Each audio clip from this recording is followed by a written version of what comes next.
Kegiatan belajar mengajar tatap muka di Kota Padang Panjang dimulai kembali pada hari ini. Dan untuk mengetahui informasi selengkapnya, kami telah terhubung dengan Wali Kota Padang Panjang Fadli Amran melalui sambungan Skype. Selamat sore, Pak Wali Kota. Sore, Mbak. Pak Wali Kota, langsung saja apa pertimbangan dari Pemkot Padang Panjang untuk memperbolehkan sekolah-sekolah menggelar kegiatan belajar mengajar secara tatap muka, Pak Fadli? Ya, tentunya kita sudah mengevaluasi status dari Kota Padang Panjang yang memang sudah beberapa minggu ini nol positif COVID, dan tentunya kita juga sudah membahas ini dari beberapa bulan yang lalu karena sempat Padang Panjang ini berstatus hijau, namun ada satu kasus COVID dan alhamdulillah kita tracking tidak ada penambahan kasus lagi dan ini sudah sembuh dari beberapa minggu yang lalu. Nah, ini pun juga sudah kita koordinasikan dengan dinas terkait, dengan orang tua, dengan guru dan lain-lain, dan alhamdulillah kita sudah membuat kebijakan untuk memulai pembelajaran tatap muka walaupun memang tetap sistemnya selang-seling, jadi sehari tatap muka, sehari daring, sehari tatap muka, sehari daring, seperti itu. Oke, Pak Fadli, apakah kemudian seluruh sekolah di Padang Panjang sudah diperbolehkan untuk menggelar kegiatan belajar mengajar atau sebagian masih memberlakukan pembelajaran jarak jauh, Pak Wali Kota? Ya, untuk SMP ini semuanya sudah melakukan pembelajaran tatap muka, dan saya mendengarkan dari provinsi dan SMA SMK yang ada di Padang Panjang, insya Allah di minggu depan pun juga akan melakukan pembelajaran tatap muka.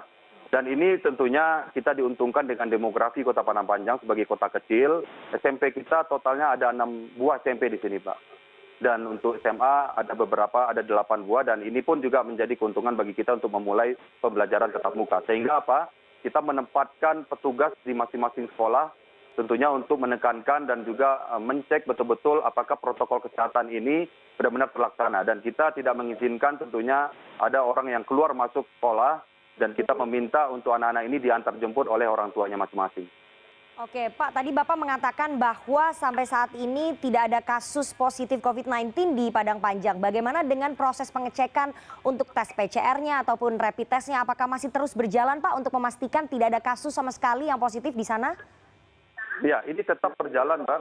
Jadi untuk di Sumatera Barat, alhamdulillah dari segi persentase, Padang Panjang adalah persentase tertinggi untuk pengecekan tes swab bagi masyarakat banyak. Dan tentunya guru-guru ini sudah kita tes swab terlebih dahulu.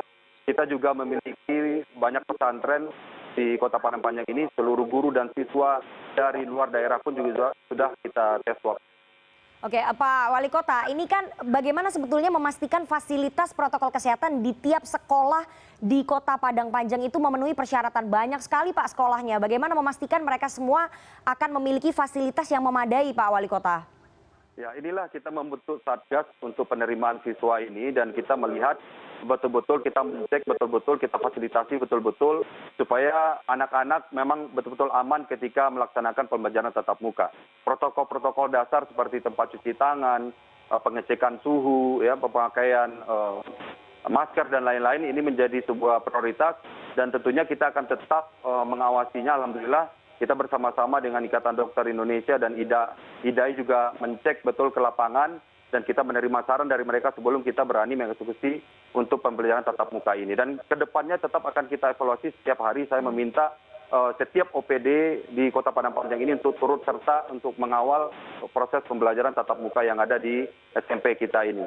Oke, Pak, kalau fasilitas kesehatan sudah dimonitor oleh Satgas yang tadi dibentuk oleh Pemkot Padang Panjang, bagaimana dengan menjaga agar para siswa ini kemudian tidak melupakan protokol kesehatan begitu, Pak? Karena kan sulit sekali untuk bisa mengkontrol anak-anak siswa-siswa sekolah itu, Pak Wali Kota.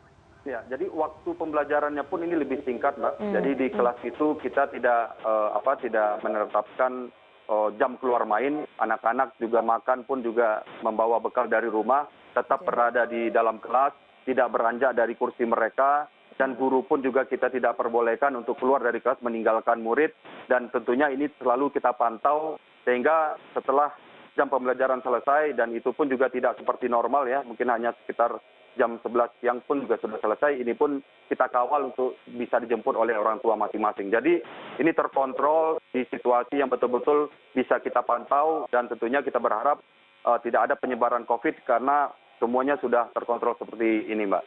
Pak Wali Kota, hari ini di saat sekolah untuk kegiatan belajar mengajar tatap muka dibuka untuk pertama kalinya, kami mendapatkan informasi ada 2 siswa di sekolah Padang Panjang ini yang positif COVID-19. Bapak sudah mendengar informasi tersebut? Memang betul, Pak?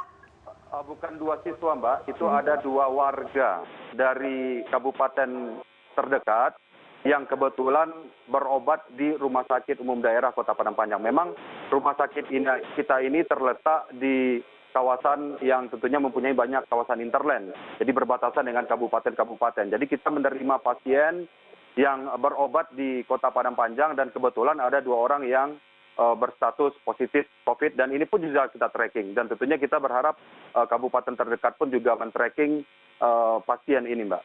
Oke, Pak Wali Kota, terakhir jika nanti ada siswa sekolah yang kemudian dinyatakan positif COVID-19, kebijakan untuk membuka kegiatan belajar mengajar tatap muka di setiap sekolah ini akan dibatalkan, Pak? Akan dievaluasi lagi begitu?